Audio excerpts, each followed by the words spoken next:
نحمده ونصلي على رسوله الكريم اعوذ باللہ من الشیطان الرجیم بسم اللہ الرحمن الرحیم ربی اشرح لی صدری ویسر لی امری واحلل عقدۃ من لسانی یفقہوا قولی۔ آج ہم یمن کی بادشاہی کے اوپر بات کریں گے۔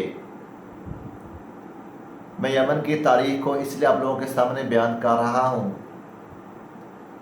کہ بنی اسرائیل کے اندر یہی قومیں بعد میں داخل ہوتی ہیں۔ سب سے پہلے عرب عربہ کے اوپر ہم نے بات کی تھی۔ اس کے دو مشہور قبائل تھے، حمیر اور حمدان۔ یہ یمنی قبائل تھے۔ 2000 قبل مسیح عیسیٰ علیہ السلام سے 2000 سال پہلے کے یہ قبائل یمن اور شام کے اندر موجود تھے، اور میں مشہور جو قوم تھی وہ قوم سبا تھی۔ اور دوسری جانب حجاز کی طرف سیدنا اسماعیل علیہ السلام اور ان کی قوم آباد تھی۔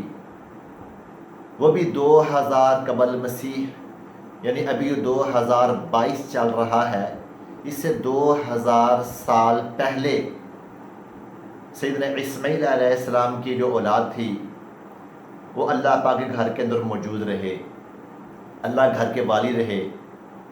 ہم یوں کہہ سکتے ہیں کہ اللہ پاک کا جو گھر ہے اس کو آباد ہوئے اس زمین کے اوپر 4000 سال سے اوپر کا عرصہ گزر چکا ہے۔ الحمدللہ اللہ کا گھر موجود ہے۔ ہم 300 عیسوی سن سے اس تاریخ کو آگے شروع کریں گے۔ 300 عیسوی سن تک جو حمیر اور حمدان تھے یہ یمن اور شام کے اطراف میں اس کے اندر موجود رہے۔ ان کا کاروبار بہت زیادہ تھا، ان کے بزنس بہت زیادہ تھا۔ پھر رومیوں نے ان کے اوپر حملے کیے اور ان کی جو تجارت خود کو ختم کیا، ان کے قبائل کو بکھیر دیا۔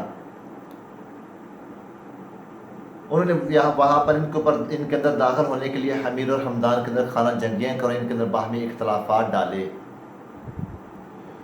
اور جب حمیر اور حمدان جو عرب عربہ کے مشہور قبائل تھے، جب آپس میں جھگڑنا شروع ہوئے، علیحدہ علیحدہ ہونا شروع ہوئے، تو پھر حبشیوں نے 340 عیسوی سن میں ان کے اوپر حملہ کیا اور ان کے قبائل کو اور زیادہ توڑ پھوڑ کی، ان کے قبائل کو بکھیر دیا اور یمن کے اوپر اپنا قبضہ جو ہے وہ جما لیا۔ اور حبشی جو تھے وہ 340 سے لے کے 378 تک یمن کے اوپر قابض رہے، یعنی 38 ایئرز تک وہ قابض رہے۔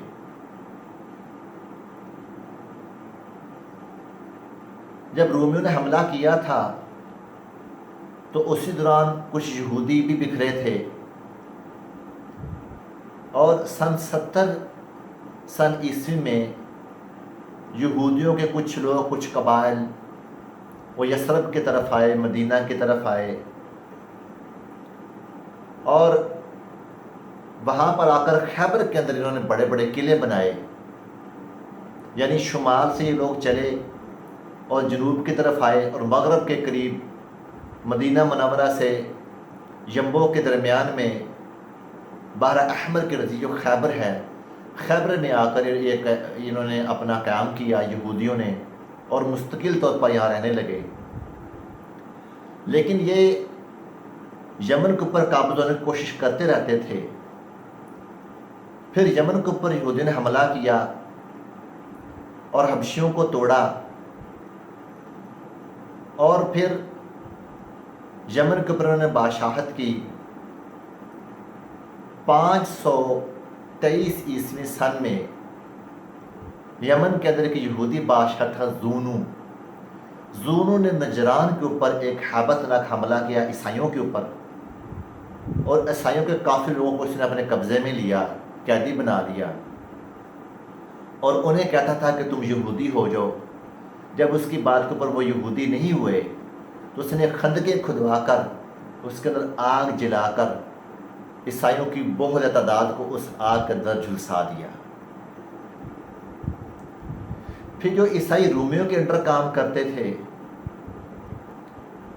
وہ یہ اس چیز کا بدلہ لینا چاہتے تھے، تو پھر رومیوں نے ان کی سپورٹ کی، ان کو بحری بیڑے دیے، ان کی مدد کی، پھر حبشوں کو ساتھ ملایا۔ حبشوں کو بھی اپنی جو ان کی حکومت اس کے چھن جانے کا ان کے اندر بھی یہ ایک بات تھی کہ ہم نے دوبارہ اپنا جو بدلہ لینا ہے، جو ہمارا قبضہ یہودیوں نے چھڑوایا تھا۔ تو حبشیوں کے ساتھ مل کر 70,000 فوج انہوں نے تیار کی رومیوں کی مدد سے۔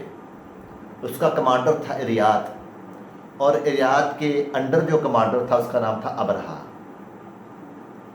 2 سال کے بعد 525 عیسوی میں، جو بھی 2022 چل رہا ہے، 525 عیسوی میں انہوں نے ان کے اوپر حملہ کیا اور ان کی توڑ پھوڑ کی، ان کو تباہ و برباد کیا۔ ان کے قبیلوں کو انہوں نے بہت بے دردی سے ان کے قبیلوں کو اجاڑ کے رکھ دیا۔ پھر حبشوں کا قبضہ ہو گیا۔